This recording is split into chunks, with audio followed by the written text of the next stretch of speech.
Good morning children. पिछली कक्षा में हमने झांसी की रानी जो उपवाचक पाठ है यानी नॉन डिटेल का लेसन है, इस कविता का हमने मौखिक किया था। तो इस कविता की कवियत्री कौन है? सुभद्रा कुमारी चौहान। झांसी की रानी कविता की कवियत्री कौन है? सुभद्रा कुमारी चौहान। तो यहाँ पर अब आज इसका हम विवरण करेंगे यानी एक्सप्लेनेशन करेंगे। सिंहासन हिल उठे राजवंशों ने भ्रुकुटी तानी थी। सिंहासन का अर्थ क्या है बच्चों? थ्रोन, गद्दी, सिंहासन।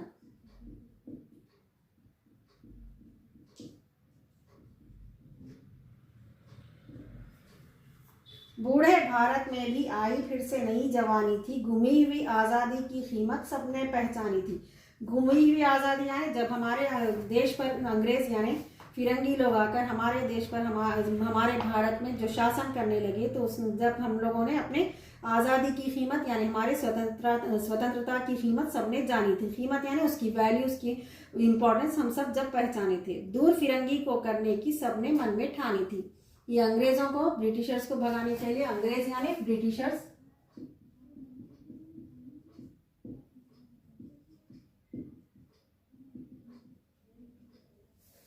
इन लोगों को भगाने की सबने मन में ठानी थी। चमक उठी सन 57 में यानी 57 सन यानी 1957 में। वह तलवार पुरानी थी, बूंदे लो हर बोलो के मुंह हमने सुनी कहानी थी। खूब लड़ी मर्दानी, वह तो झांसी वाली रानी थी। मर्दानी का क्या? पुरुषों की तरह लड़ने वाली। मर्दानी यानी पुरुषों की तरह यानी आदमियों की तरह लड़ने वाली एक महिला। कौन थी वो? वीरांगना। हम यहाँ पे मेल को क्या कहेंगे? वीर यानी बहादुर। फीमेल को क्या कहेंगे? वीरांगना। वीरांगना। यहाँ पर जेंडर चेंज होते देखिए आप।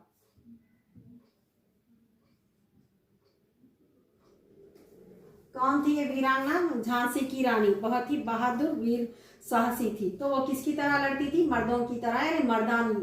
मर्दानी यहाँ कविता में बार बार इस पंक्ति का अर्थ बार बार रिपीट हो रहा है। देखो आप, खूब लड़ी मर्दानी, वह तो झांसी वाली रानी थी यानी मर्दों की तरह, पुरुषों की भांति वह खूब लड़ी। कानपुर के नाना की मुंह बोली बहन छबीली थी। कानपुर के नाना की मुंह बोली बहन यानी खाली बोलने से यानी ब्लड रिलेशन ना होता, ब्लड रिलेशन जिसका नहीं होता हम उसे मुंह बोली कहते हैं। तो ये हमारे खूनी रिश्ते, ब्लड रिलेशन, जो अनजान अननोन लोगों को हम क्या है अपने मुंह से किसी को भी, हाँ तुम मेरे भाई जैसे हो, तुम मेरी बहन जैसे हो, तो उसे हम मुंह बोली बहन कहते हैं। तो उसी प्रकार कानपुर के नाना की मुंह बोली बहन छबीली थी। छबीली यानी इसके बचपन का नाम था, क्या था? लक्ष्मीबाई, झांसी की रानी लक्ष्मीबाई का नाम क्या था? बचपन में छबीली कहकर पुकारते थे, और उसके नाना उसे मनु कहकर भी पुकारते थे उसे बचपन में। लक्ष्मीबाई नाम, पिता की वह संतान अकेली थी। लक्ष्मीबाई क्या है? पिता की वह अकेली संतान थी, एकलौती एक बेटी थी, वह पुत्री थी। नाना के संग पढ़ती थी और नाना के संग खेलती थी। नाना यानी उसके ग्रैंडफादर। बर्छी ढाल कृपाण कटारी उसकी यही सहेली थी। यानी बर्छी ढाल कृपाण ये क्या है? सारे वेपन्स है, लड़ाई के लिए इस्तेमाल किए जाने वाले, लड़ाई में युद्ध में प्रयोग होने वाले शस्त्र क्या थे? ये उसकी सहेली थे। युद्ध में प्रयोग होने वाले क्या कहते हैं इसको हम? युद्ध में प्रयोग होने वाले शस्त्र।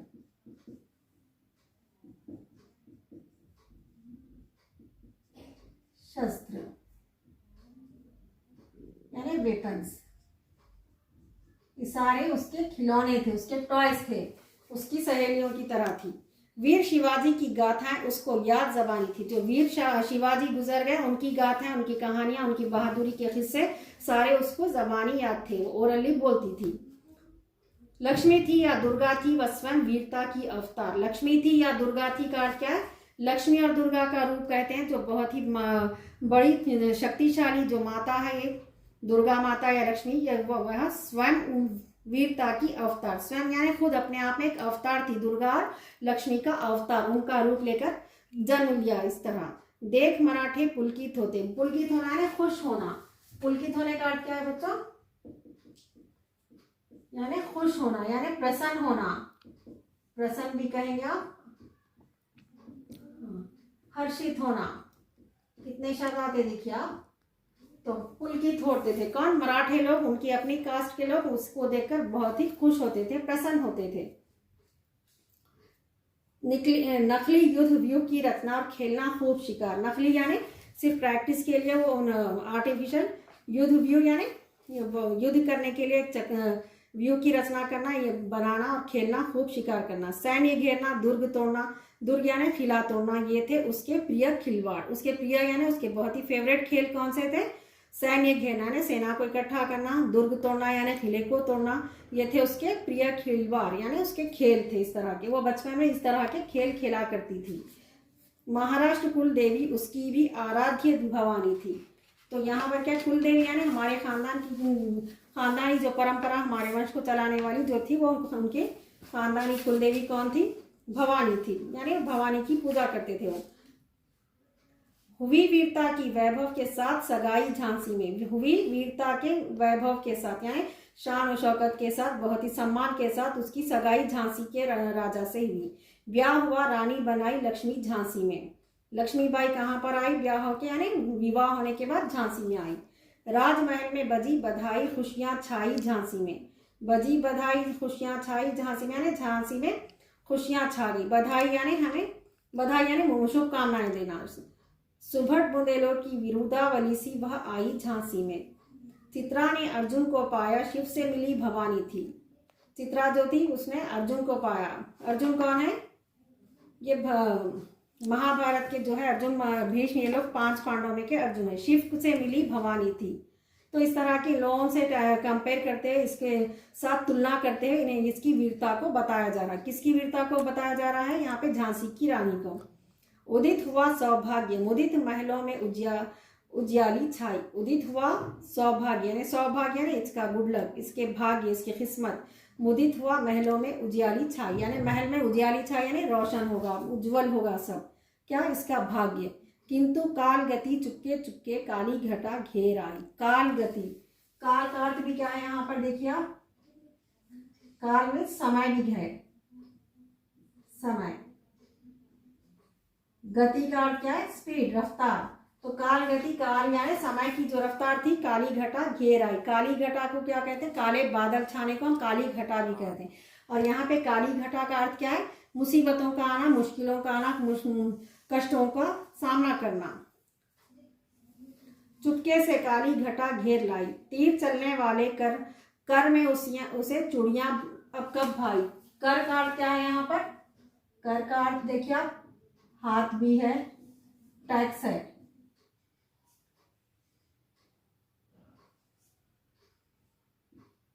टैक्स को कर भी कहते हैं, आयकर भवन जिसे कहते हैं। आय यानी इनकम टैक्स ऑफिस। यहाँ पे खाली कर बोले तो टैक्स का भी प्रयोग होता है। हिंदी में इसको हम टैक्स को कर कहते हैं। और एक पर्याय क्या है? कर यानी हाथ को भी कर कहते हैं। तो इसके कर में चूड़ियां कहाँ से खूब आई। भाई यानी चूड़ियां कहाँ से पहनती है? तो मर्दों की तरह लड़ने वाली है। रानी विधवा हुई, विधवा हुई यानी विधवा का अर्थ क्या है बच्चों?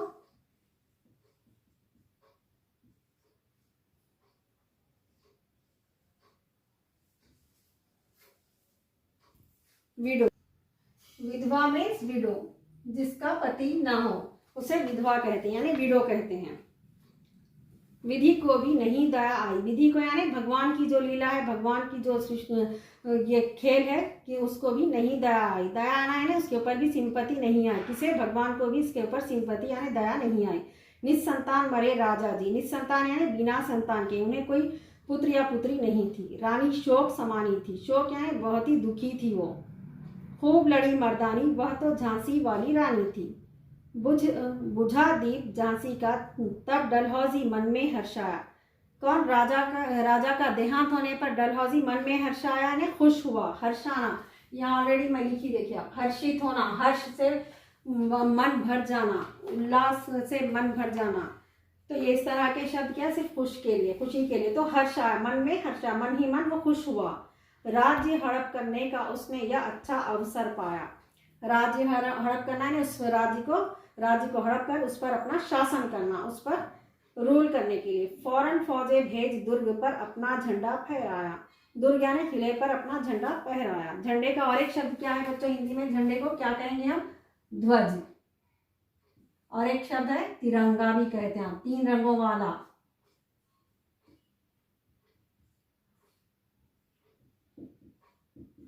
झंडा, ध्वज, तिरंगा, एक ही है समान, देखिए आप। हाँ, तो फौरन फौजें भेज दुर्ग पर यानी किले पर अपना झंडा फहराया। यानी झंडा की क्या अर्थ है हिंदी में? झंडे को और एक शब्द क्या, ध्वज भी कहते हैं, तिरंगा भी कहते हैं। अपने उसने अपना झंडा फहराया। लावारिस का वारिस बनकर, लावारिस यानी जिसका कोई नहीं है, जो गार्डियन, जिस किसी का भी कोई गार्डियन है, कोई बड़ा ना हो, उसे हम लावारिस कहते हैं। तो उसका वारिस बनकर ब्रिटिश राज्य झांसी आया। ब्रिटिश राज्य यानी वहां पर आके वो गवर्नमेंट रूल करने लगी, ब्रिटिशर्स। अश्रुपूर्ण रानी ने देखा। अश्रुपूर्ण यानी, अश्रु यानी आंसू, आंसुओं से भरे। अश्रुपूर्ण क्या है इसका? आंसू। झांसी वीरानी थी। वीरानी थी यानी वीरान थी, दुखी थी। हमने सुनी कहानी थी, अनुनय विनय नहीं सुनता है, विकट फिरंगी की माया। व्यापारी बन दया चाहता था जब यह भारत आया। क्या था? भारत आया जब अंग्रेज यानी फिरंगी लोग, जो ब्रिटिशर्स हमारे देश में आए थे, जब वो दया चाहता था व्यापारी बनकर, यानी हमारे पास बिजनेस करने के लिए आए थे और दया चाहता था भारत से। डलहौजी ने पैर पसारे, अब तो पलट गई काया। काया यानी पूरा बॉडी चेंज हो गई। राजाओं नवाबों को भी उसने पैरों ठुकराया। राजाओं को नवाबों को भी उसने ठुकरा के उसने हमारे देश पर, हमारे भारत पर शासन करने लगा। तो बच्चों, आज की कक्षा में हमने यहाँ तक विवरण करे हैं, पेज नंबर 47। यहाँ तक एक्सप्लेनेशन कंप्लीट हुआ। नेक्स्ट डे में हम इसका और कंटिन्यूएशन करेंगे, कंप्लीट हो जाएगा। तो आज जो यहाँ पर हार्ड वर्ड जो भी लिखे गए हैं, ये होमवर्क में 1 टाइम अच्छे से प्रैक्टिस कीजिए, हिंदी और इंग्लिश के, और रीडिंग कंपल्सरी होमवर्क के, रीडिंग कीजिए। तो आज की कक्षा यहीं समाप्त होती है। धन्यवाद।